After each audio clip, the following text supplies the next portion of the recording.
Battle. I'll be conducting this interview with my mother, Denise Battle. My mom, I know, has worked 20 years in the military. She is a retired vet. She has a degree from the University of St. Mary's, and she has been working for the American Heart Association for about 17 years now. And we'll be conducting an interview on leadership with her.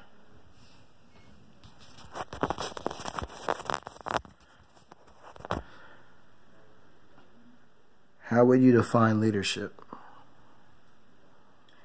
Leadership, to me, is really effective teamwork. It's being able to bring a group of people together, or a department or organization together, just to bring a group of people together to do something successfully. And what I mean by successfully is that everybody working together, understanding each other, communicating well, and being successful with whatever your goals and your missions are. What are 3 or 4 characteristics of a leader?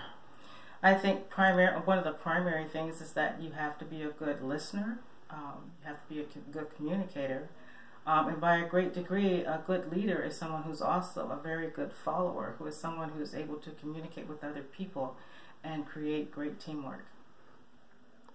What is a typical day like for you? My typical day could be, my typical day is always resetting my priorities, primarily because I work with 23 field offices. 6 of those offices are actually buildings that our organization owns, so it's a little bit more responsibility.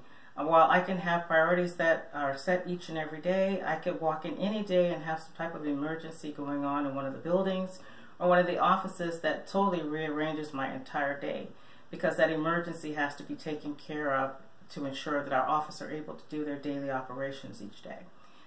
So a typical day for me is that I'm very, very busy. I have lots of meetings. I work very closely with operation managers and ensuring that the offices are running well and fully operational each and every day. And then I'm just constantly resetting those priorities each day. Who do you go to for advice? Who is your mentor? My mentor is actually my supervisor, who is a very well-rounded, knowledgeable person in regards to finance. But I have what I consider a lot of mentors. I don't know everything.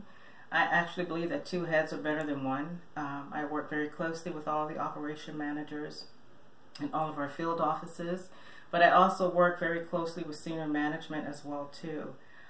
Before I make a decision about something, it's not about it being my decision. I will check what I think the best action plan or route that we may need to take for some type of repair or maintenance that is run through 2 or 3 different people or 2 or 3 various vendors or contractors before we make a decision about what is the best thing to do.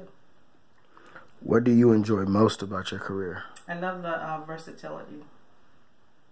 I like being able to do different types of work with different people. Flexibility is really important too. I have always been my own supervisor, not my own supervisor, but I guess you would say my own manager, that I don't have a supervisor that overlooks everything that I do. I tend to create a lot of what I do. And to me, that's not only the biggest challenge, but it's what really makes me enjoy what I do. It's what I thrive upon. And then I kind of get to put my own team together for the various projects and tasks that I'm assigned with doing. I put together a team that does this, and I work very closely with them, and I enjoy that very much. What are some challenges in your career? I would have to say that the biggest challenges is that I work for a nonprofit organization right now, the American Heart Association, and a lot of the funds that we raise goes towards educating the public and projects that we do out in the community. And a lot of the money goes to the doctors and scientists that create various technologies for saving lives.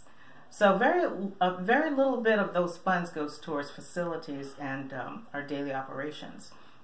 So the challenge for me is to utilize the funds that I get each year for ensuring that we have the daily operations in our offices. We pay for our office leases and rents, you know, the equipment that we use. Then when we do have some facility breakdowns or repairs that are needed, then a little bit, we have to use a little bit more money for those types of projects. So I have to be very, very thrifty in the work that I do there, in that I ensure that we get, to ensure that we definitely take care of the repairs, and that we get multiple quotes, and that we go with somebody that's going to do good quality work, reliable work at the lowest cost.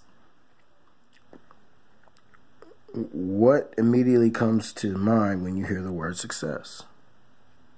To me, teamwork. I think that success, there's so many things that go into something being successful, but for me and what I do, it's definitely teamwork. It's never about me.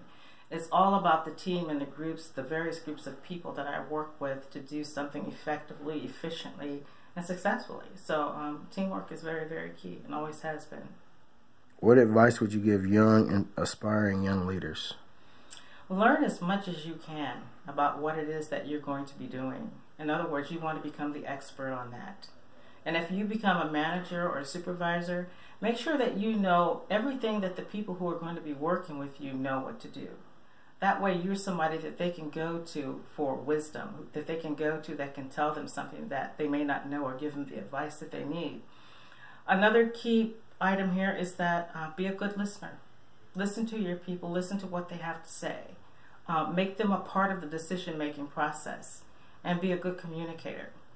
And by being a good communicator, is that after you've listened and you've applied what you know to what's being asked of you, or the questions that's being asked, that you're able to communicate it to a person in such a way that they understand it, they can apply it. And I think that will overall make your team much better. All right, thank you.